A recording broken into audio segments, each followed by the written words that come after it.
Bonjour à tous, cette vidéo va traiter de la question obligatoire du deuxième thème d'histoire. Le thème s'intitule Décolonisation et construction de nouveaux États depuis 1945 et la question obligatoire s'intitule De la décolonisation à la mise en place de nouveaux États depuis 1945.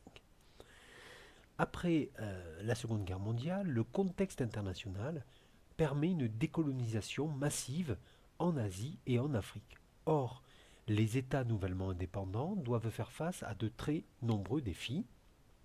Voici donc la problématique de la leçon.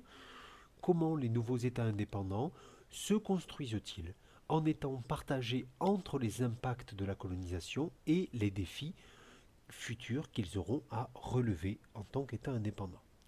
Les notions abordées ici, d'abord la notion d'anticolonialisme, la notion de décolonisation, développement, impérialisme, non-alignement et la notion double, tiers-monde, pays du Sud.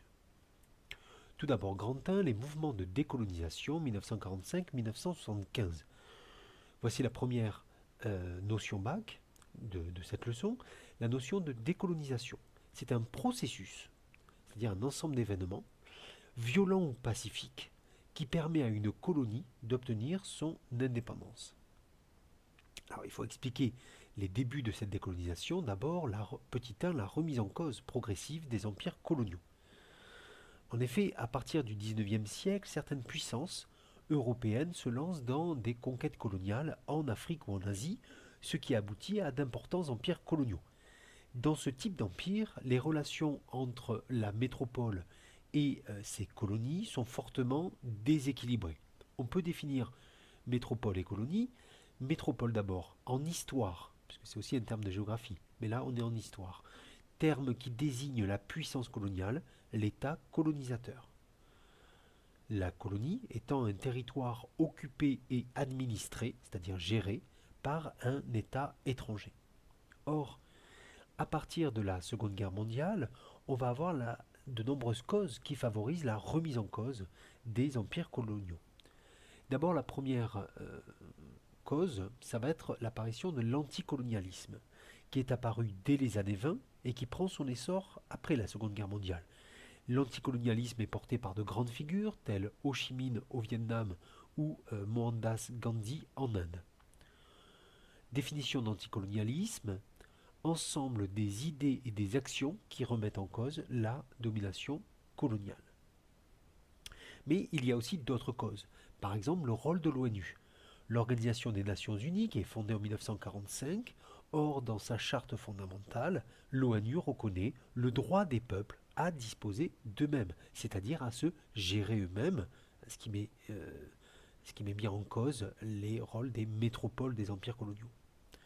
Également dans le contexte de la guerre froide, les deux grands États-Unis-URSS s'opposent aux empires coloniaux puisque l'indépendance des États leur permettrait d'étendre leur influence. Tous ces facteurs participent, petit 2, à une décolonisation par vagues successives. Alors, le processus de décolonisation débute en Asie à partir de 1945. On peut citer quelques exemples. En 1947, l'Inde et le Pakistan sous domination britannique accèdent à l'indépendance, mais d'autres pays de l'Asie du Sud-Est obtiennent également leur indépendance. C'est le cas de l'Indonésie en 1949, après une guerre contre les Pays-Bas, ou encore de l'Indochine, qui obtient l'indépendance en 1954, après une guerre contre la France. Dans les années 1955-1975, une deuxième vague de décolonisation touche l'essentiel du continent africain.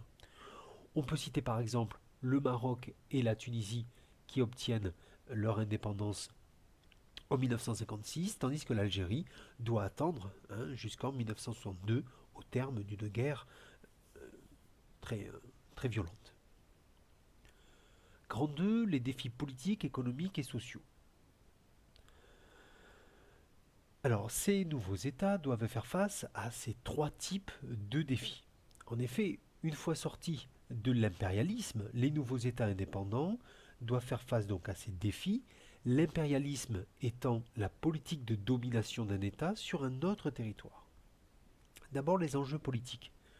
Suite à l'indépendance, le nouvel État doit se poser la question du régime politique à adopter.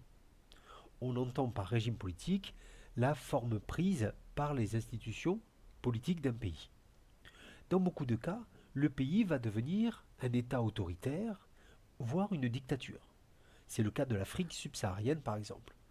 D'autres pays recherchent au contraire des constitutions démocratiques en prenant modèle sur l'ancienne métropole. C'est le cas de l'Inde qui adopte un régime parlementaire sur le modèle britannique dès 1947. Mais d'une manière générale, la faiblesse des structures étatiques explique les problèmes de corruption généralisée de la part des gouvernants. Une fois l'indépendance acquise également, c'est le problème des frontières qui va se poser aussi avec le pays voisin. En effet, au XIXe siècle, les colonisateurs avaient souvent tracé des frontières sans tenir compte des peuples. Et donc au moment de l'indépendance, les frontières peuvent séparer une même ethnie en plusieurs pays, et à contrario, les pays peuvent regrouper à l'intérieur de leurs frontières des peuples qui ne souhaitent pas vivre ensemble. Donc lors de l'indépendance, les nouveaux tracés de frontières sont souvent contestés, ce qui occasionne de graves conflits, comme par exemple le conflit frontalier entre l'Inde et le Pakistan pour la province du Cachemire qui dure depuis 1947. Et c'est ainsi que les États issus de la décolonisation ont, dans la plupart des cas, refusé de modifier leurs frontières. Petit 2, les enjeux de développement. D'abord, développement. C'est l'amélioration continue des conditions de vie d'une population dans un pays.